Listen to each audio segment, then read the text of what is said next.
Have you ever watched someone retreat into themselves the moment things got real, like Serena van der Woodsen from Gossip Girl running away to boarding school when her world became too complicated? That sudden withdrawal, that desperate need to create distance when emotions run high, that's avoidant panic being triggered, and understanding how this happens could transform every relationship in your life. Picture this scenario. Everything seems perfectly fine on the surface. Two people are getting closer, sharing intimate moments, building something meaningful together. Then suddenly, without warning, one person hits an invisible wall. They become cold, distant, unreachable. Their partner is left wondering what went wrong, much like how Joe Goldberg from the Netflix series You often finds himself bewildered when his romantic interests suddenly pull away despite his intense devotion. This isn't cruelty or calculated manipulation. This is the brain's ancient alarm system screaming danger when intimacy approaches. The avoidant mind, shaped by years of learning that emotional needs lead to disappointment, triggers a panic response that's as real and overwhelming as any physical threat. But here's what makes this particularly fascinating. The person experiencing this panic often doesn't even recognize it as panic at all. They might describe feeling suffocated, overwhelmed, or simply not ready. They convince themselves they need space, time, or freedom. What they're actually experiencing is their nervous system's desperate attempt to protect them from perceived emotional danger. Understanding this mechanism isn't just academic knowledge. It's the key to recognizing these patterns in yourself and others, potentially saving relationships that might otherwise crumble under the weight of misunderstanding. If you want to better understand someone's attachment style, see the link in the description to one of the most popular books on attachment theory. Now let me tell you about Marcus, a brilliant architect who had everything figured out, except love. Marcus had built his life like one of his architectural projects, structured, controlled, predictable. He dated casually, kept relationships light and breezy, always maintaining just enough distance to feel safe. This strategy worked beautifully until he met Sarah at a coffee shop, where she was reading alone, completely absorbed in her book. Their first few dates were perfect.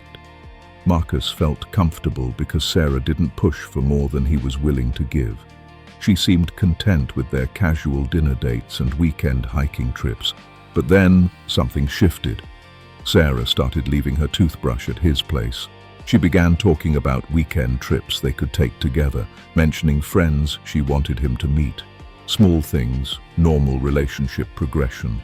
But to Marcus's subconscious, these were red alerts. The panic didn't announce itself with fanfare. Instead, it crept in disguised as rational thoughts. Marcus began noticing things about Sarah that annoyed him. The way she laughed too loudly at restaurants, how she always wanted to hold hands while walking. He started working later, claiming important deadlines. When Sarah suggested meeting his sister, Marcus felt his chest tighten and his palms sweat. But he told himself he simply valued his independence. The breaking point came when Sarah left a book she was reading on his nightstand, a simple gesture that triggered Marcus's deepest fears. The book represented permanence, belonging, the terrifying possibility that someone might actually stay. That night, Marcus lay awake, staring at that innocent paperback, feeling trapped in his own bedroom. By morning, he had convinced himself that he and Sarah simply weren't compatible long-term. But here's where the story takes an unexpected turn, and why understanding avoidant panic becomes crucial. The first thing to understand is that avoidant panic operates through a cognitive bias called the fundamental attribution error. When someone with avoidant attachment starts feeling overwhelmed by intimacy, they don't recognize their discomfort as an internal emotional response. Instead, they attribute their feelings to external factors, their partner's behavior, timing, or circumstances. Marcus didn't think, feeling close to someone scares me. He thought, Sarah is too clingy and demanding. This bias protects the ego but destroys relationships. The avoidant person genuinely believes their partner has changed or revealed incompatible traits, when actually their own tolerance for intimacy has been exceeded. Recognizing this pattern requires developing what psychologists call metacognition, the ability to think about your thinking. If you find yourself suddenly noticing flaws in a partner who previously seemed wonderful, pause and ask yourself, what changed? Often you'll discover that what changed wasn't them, but your level of emotional investment or their expectations for closeness. This awareness alone can prevent many relationship casualties. The second crucial element involves understanding the confirmation bias that reinforces avoidant panic. Once the initial discomfort sets in, the mind becomes a detective gathering evidence to support the case for escape. Every small annoyance becomes proof of incompatibility. Every request for closeness becomes evidence of neediness. It's like Emily Cooper from Emily in Paris, who often finds reasons to sabotage promising relationships just when they're getting serious, then convinces herself these were legitimate deal breakers. To counter this bias, try the evidence evaluation technique. When you find yourself building a case against your partner, deliberately search for contradicting evidence. Remember the moments when their annoying laugh made you smile. Recall times when their desire for closeness felt comforting rather than suffocating. This balanced perspective can help distinguish between genuine incompatibility and panic-driven fault-finding. The third, and perhaps most important aspect, is learning to sit with discomfort without immediately acting on it. Avoidant panic creates an urgent sense that something must be done immediately. Distance must be created. The relationship must be redefined. Escape routes must be activated. This urgency is a lie. Emotional discomfort, unlike physical danger, rarely requires immediate action. Practice what therapists call urge surfing. When the panic hits, instead of immediately pulling away, acknowledge the feeling, I'm experiencing discomfort with this level of closeness.